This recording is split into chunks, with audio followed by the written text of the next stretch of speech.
Hi guys, ફરી એકવાર મારા નવા મિની બ્લોગમાં તમારા બધાનું હાર્દિક સ્વાગત છે। તો આજે કાકાએ નવી રિક્ષા લીધી હતી, એટલા માટે પહેલાં પપ્પાના ફોટે હાર ચડાવ્યો અને પછી રિક્ષાને ચાંદલા અને રિક્ષાને વધારવાની હતી એટલે હું કંકુ ચોખા લઈને બહાર ગઈ। પહેલાં તો કાકાને ચાંદલો કર્યો અને તેને ચોખા ચોળ્યા।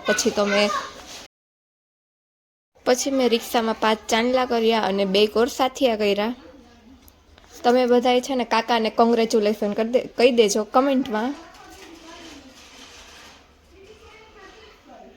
પછી મેં ચોખાથી રિક્ષાને વધાવી અને કાકાએ મને આપ્યા પૈસા।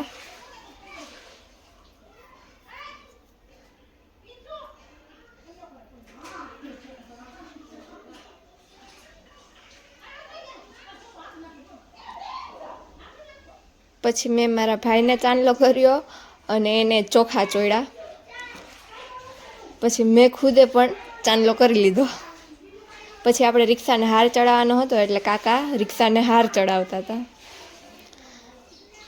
પછી અમે પચીવારિયામાં જતા હતા, કેમ કે કાકી મા અને બાપા પચીવારિયામાં હતા। કાકા રિક્ષા લઈને પહેલાં આવ્યા જ આવ્યા હતા એટલે અમે જવા નીકળી ગયા પચીવારિયામાં।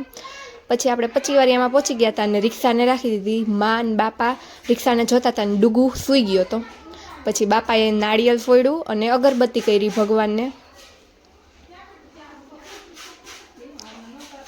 પછી કાકા પેડાનું બોક્સ લઈ આવ્યા હતા એટલે મારો ભાઈ તો હે ને પેડાનું બોક્સ લઈને બેસી ગયો અને તેમાંથી પેડા કાઢીને તે ખાવા માંડ્યો। મને પણ આપ્યા, મેં પણ ખાધા અને દાદાએ પણ ખાધા। પછી કાકા અમને ઘરે મૂકવા આવતા હતા।